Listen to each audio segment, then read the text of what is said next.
What to do if you've been passed over for a promotion. In this video, I want to share with you some very unique advice from my years of being an executive coach, career coach as well, on how you can turn this around and so that you can better understand what was the essence of underlying why you were passed over for a promotion. How can you be proactive about it? And some really different ways of thinking that you may have never heard before. So if you like this so far, give me a thumbs up and remember to subscribe to my channel. Ring that bell as well to receive notifications on all my new videos, because every single week, a couple times a week, I upload videos on topics like this and many others as well. And my topics and my content is very deep, unique, very pragmatic as well, here to serve you to your highest levels of your career. So let's go. Let's first explore what is the common advice that's out there. Advice that's in so many ways, so many avenues online, social media channels, and even on YouTube as well. The most common advice that I hear out there around what to do after you've been passed over for a promotion is to seek feedback. What did I do? Where were my shortcomings? How can I improve? Like that type of feedback, right? So I want to hear from you, and raise your hand as well, nod as well, if you've received that advice or if you've read that somewhere or heard that somewhere. Now, I can appreciate why this advice is so common, because it seems, intuitively, it seems like, well, isn't that the right thing to do? But the problem with this free advice, this very common advice, is that sometimes feedback just isn't given. For whatever reason, they just don't give feedback, even if you ask for it. And the other reason is because oftentimes the feedback we do get is not exactly helpful. It's not entirely helpful. And the reason why it's not always helpful is because sometimes your manager who passed you over for a promotion as a result of their higher-ups, discussion with their higher-ups as well, sometimes they don't exactly have the vernacular to articulate to you exactly why the promotion was not, that you were not the best candidate for that promotion. They just don't have the vernacular to articulate exactly why. And the other reason why feedback isn't always helpful is because sometimes they don't want to share with you the exact reasons for some sort of policies, or maybe there's some sort of agenda that the inner circle is privy to, but you're not. And so sometimes feedback is not exactly convenient or given freely.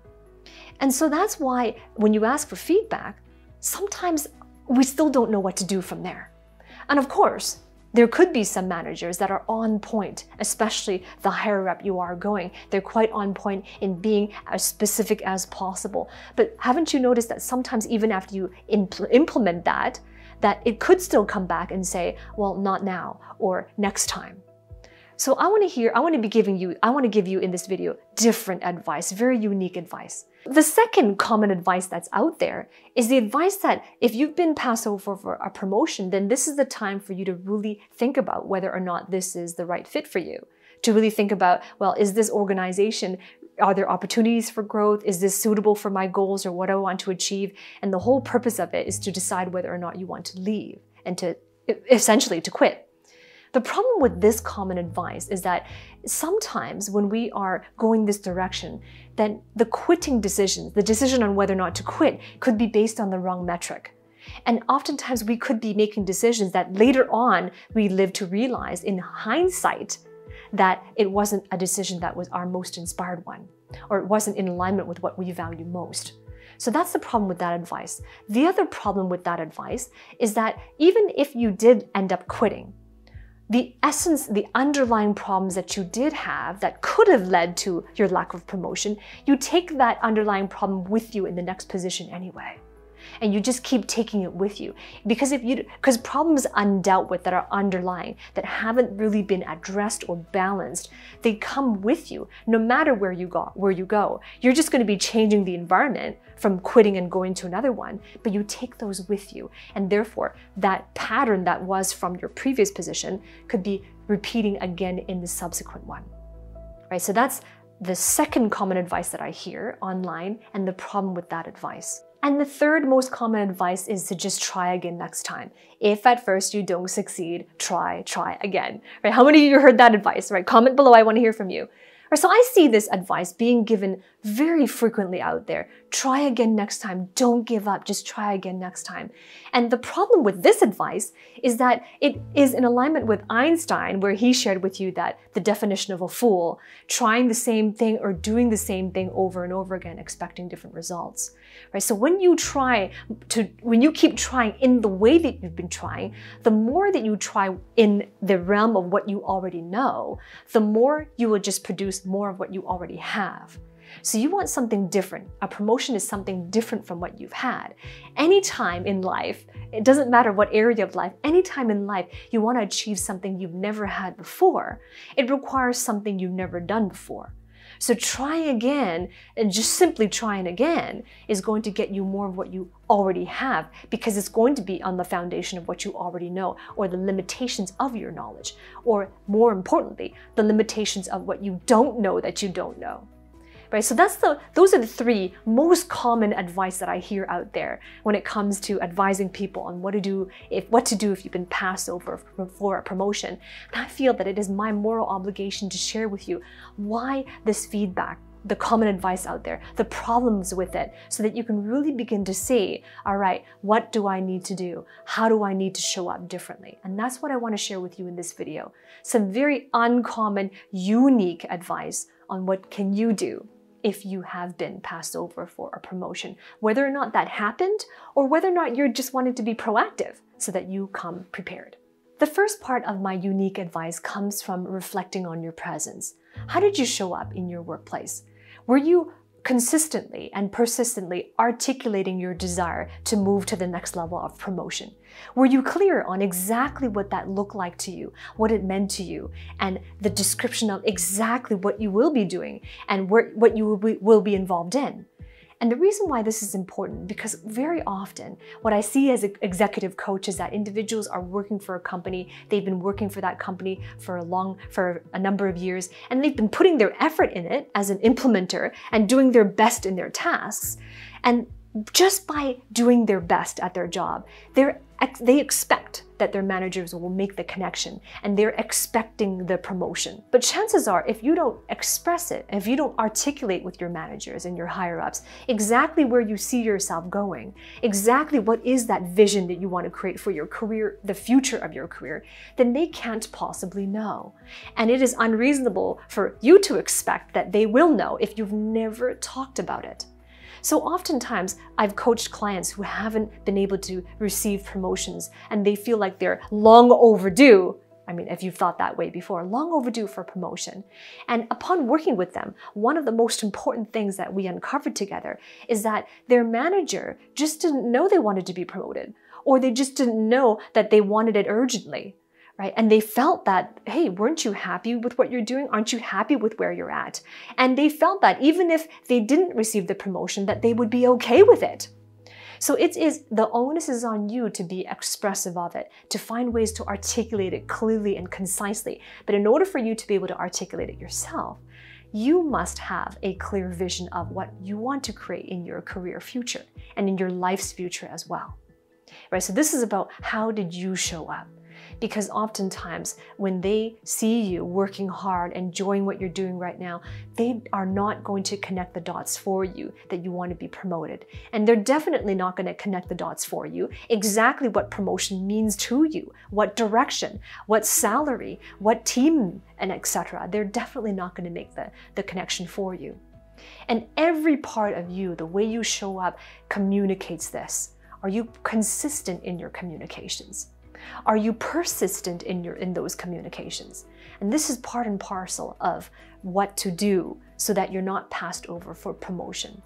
And if you have been, to really reflect on the past quarter between promotions, because generally, promotionary periods are on an annual basis. It could be more frequently, it could be less frequency, but regardless, and either way, there's some time in between, there's some waiting time in between. And so in that wait time, what have you been doing? How persistent have you been? How consistent have you been with your messaging? Right, so that's the first part of my unique advice. And the second part is about positioning. So let's talk about that. Instead of asking for feedback, which is reactive, lead a vulnerable discussion, which is proactive. Remember what I shared with you earlier. Common feedback is to ask for feedback. Common advice is to ask for feedback. But there's problems with that. And here's what I say. Instead of asking for it, you lead the discussion. So this is where you're developing. It's very important to develop a habit on constantly reflecting on your growth, having a self-assessment of your growth, and being aware of what are all the areas that I have grown, what are all the achievements that I have done, and why was I able to achieve those things? Who did I become compared to my previous session, my previous waiting period that allowed me to achieve those things for the company and for my teams?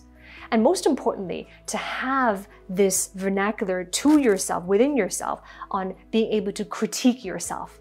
And of course, in those times of reflective awareness, you're going to be more and more aware of your weaknesses and your strengths, of your securities and your insecurities, of your skills and those things that which you have gaps in. But having this self-awareness, the most important thing, the foundation, is to be complete and wholly peaceful with who you are, in your weaknesses and your strengths, knowing that you can develop them, knowing that you have made progress. And then you lead a vulnerable discussion when it comes to communicating your promotion in present and consistent and persistency in communicating it, like I shared with you earlier, in those moments where now you are positioning yourself into that promotion. What you say is you lead with the things that you found. What did you discover to be your weaknesses? What is your game plan on how to close those things? What have you been seeing? What your progress has been, and what is the essence of what allowed you to have that growth that you're demonstrating in the organization.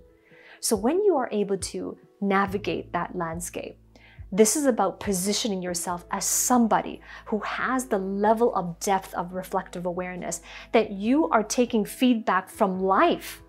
You see, you don't need feedback from your managers, and that's the mistake most people make. They want the feedback from managers. Why was I passed over? What did I do? What can I do better? But you receive better feedback from life around it. If you will open your mind in terms of where are all the different places where helpful feedback, informed feedback, powerful feedback can be given to you, in fact, is constantly given to you, this is where now you can reflect your findings back in the conversation around your promotion. And that is how you position yourself with strength and clarity. So now, I know that was a lot of information, and I'm just telling you what to do, and you want to know how to do it. So if that is you and you want to know how to do it, I can guide you and I can help you, like I've helped many people. So click the link below and book a call with me, and this is where we're going to discuss if it's the right fit, and I can guide you through the process on becoming that critical analysis, the ability to have that self-assessment and articulate your growth potential so that you can be promoted and be able to build a career path that is inspiring to you. And finally, to really close this video, and the last part of my unique advice is to set career goals that are aligned to your core values. This is genuinely what's important to you, not according to anybody else. Not the conversation we have inside of our heads when we say to ourselves, I should do this. This is what I should do. This is where I should be. This is what I should be doing in my future. I should, right? Should, ought to, got to, have to, right? That language, whenever we say that to ourselves, that language is indicative that that's not really what we value. And so this is really a challenge, a calling for you to step up into knowledge and having clarity on what you value. When you are uninfluenced by other people, when you are not listening to what other people tell you that you should do, but genuinely at the end of the day, that this is your true authentic self. When you have that knowledge of who you are, this will empower you to create a career path that you're actually inspired by. That you don't need external motivation, but you are genuinely motivated because you love what you do. And from that space, you will be better able to articulate on a daily basis the things that you desire to do, exactly what promotion means to you. And you'll have that clarity and it'll come across. And more importantly, when you set career goals that are in line with those highest values, this is where you will be intrinsically driven without a lack of energy, on finding all the different ways that you can make the progress consistently towards your most meaningful goals. So I want to hear from you. Comment below. What did you learn from this? What was your key takeaway? And subscribe, and I'll hang out with you again in my next video.